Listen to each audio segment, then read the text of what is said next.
Hey everyone, just wanted to get on here to do a video about Reformation Day and the Protestant Reformation. October 31st is a day that we recognize as Reformation Day. And the reason why that day in particular is significant is because that is the day when Martin Luther went to the castle church door in Wittenberg, Germany, and nailed his 95 Theses to the door. And that was an act that we see as having historical significance. And that's kind of a simplification because there were a lot of other factors going on leading up to that time and many other things following that would contribute to what would eventually become the Protestant Reformation. And it's not as though nailing something to a church door at that time period was anything necessarily revolutionary, because the church door was where you would post information. It was kind of like a bulletin board. And so, Martin Luther wasn't necessarily acting like a radical or doing damage to church property or anything like that. But it was historically significant because he was bringing challenges to a lot of the assumptions and beliefs that the Roman Catholic Church had at that time. And so this is a really significant thing for us to recognize, to celebrate, especially for a church like us, for an evangelical Protestant church. And not just for our church, but just for the Western world and for the country that we live in. The Reformation pretty much shaped the world that we live in today in many, many ways. And so I thought it would be helpful for us to get into some of the doctrinal and theological issues behind the Reformation. There are what we call five solas of the Reformation. They're basically five key points of doctrine that makes Protestantism distinct from Roman Catholicism and Eastern Orthodoxy, for example. And those five solas are sola scriptura, which means scripture alone. These are Latin phrases. Sola means alone. And so you have sola scriptura for scripture alone, sola gratia for grace alone, sola fide for faith alone, solus Christus for Christ alone, and then soli Deo Gloria, the glory of God alone. And the main issues in the time of the Reformation that really made waves among the Roman Catholic Church and in society, the main points of doctrine that were really the key points of debate were sola scriptura and sola fide, scripture alone and faith alone. And the reason for that is because in Roman Catholicism, church tradition and the authority of the Pope was seen as having primary ecclesiastical authority that is essentially equal to the authority of Scripture. Okay, so when Luther was bringing his challenges to the Roman Catholic Church, he was appealing to Scripture. So he was challenging the teachings of the church and treating it as though the church's authority was subordinate underneath the authority of the Bible. Okay, so that just this whole idea of how do we know what we know about God? What do we base our beliefs on? That's an answer that Christians that's a question that Christians have to answer. And for Luther, he was going to the Scripture, to the Bible, as the ultimate and final authority in all these other doctrinal and theological issues. And so, for Protestants, we recognize the final and ultimate authority of the Bible. And in any theological discussion or any controversy, there is no other authority that we can appeal to that is equal to the Bible. Okay, so sola scriptura, Scripture alone is the highest authority that we submit ourselves to. Not that there are not other authorities, and it's not as though there is no place for things like church tradition or confessions or creeds and things like that.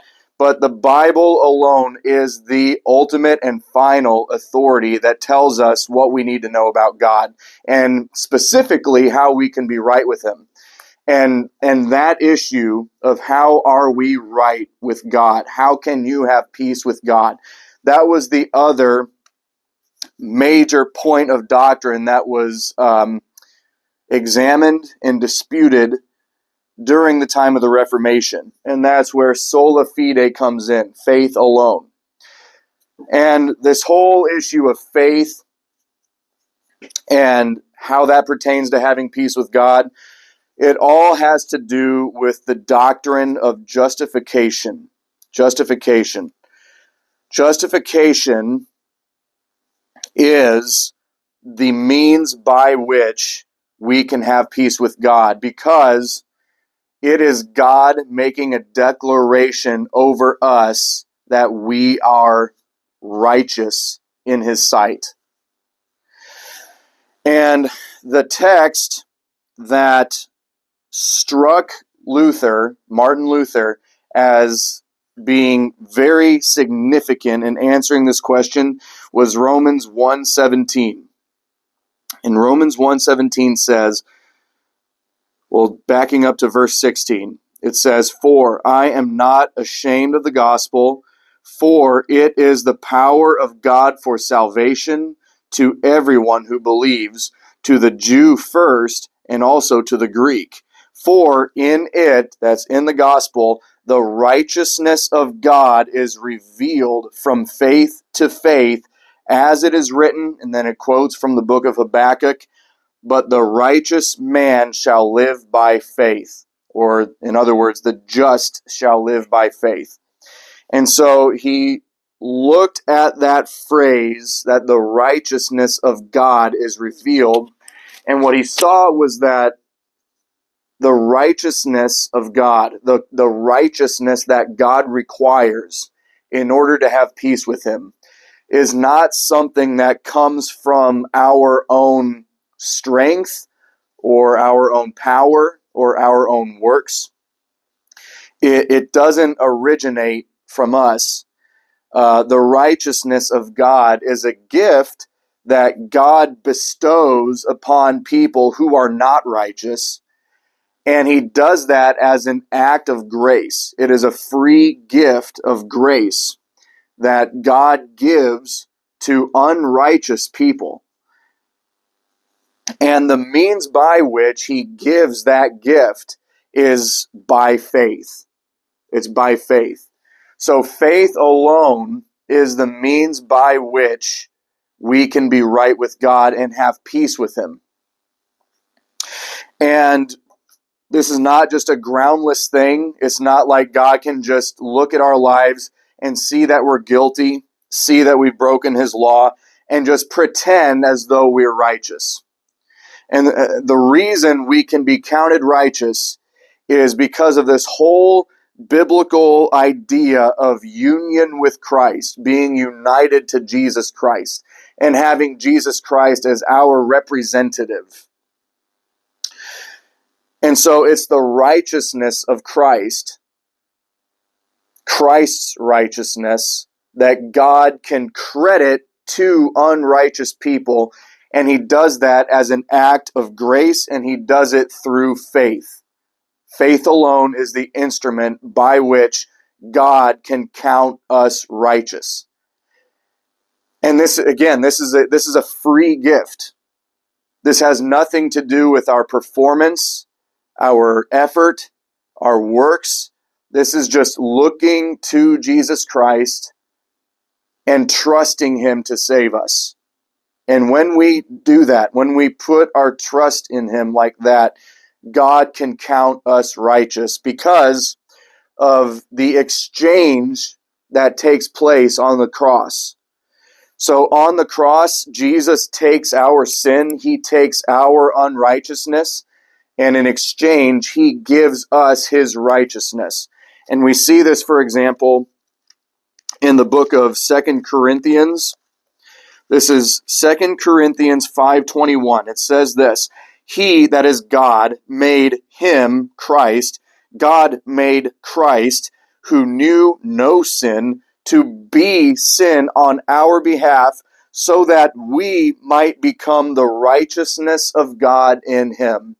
So Jesus takes our sin and we receive his righteousness.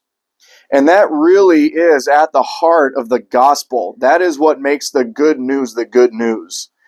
It is this profound, life-changing truth that God can look at sinful, guilty people like you and me and count us righteous. Treat us as though we are righteous because of the righteousness of Jesus Christ. And that is a message that is worth promoting and spreading and making known. And that really is the message that was recovered and restored because of the Protestant Reformation. And if you'd like to learn more about the history of the Reformation, I'd recommend you this book right here. It's called Rescuing the Gospel by Erwin Lutzer. It's a very good book. I highly recommend checking that out. But I just wanted to remind us of this amazing truth, this amazing theology behind the Reformation that really is at the heart of what makes us Christians and how we understand how we can have peace with God. And so I pray that you would be blessed by remembering that and that you would continue to stand on that message, on that truth for the rest of your life, and that you would share that with others. And I hope you have a blessed day, and we'll see you soon.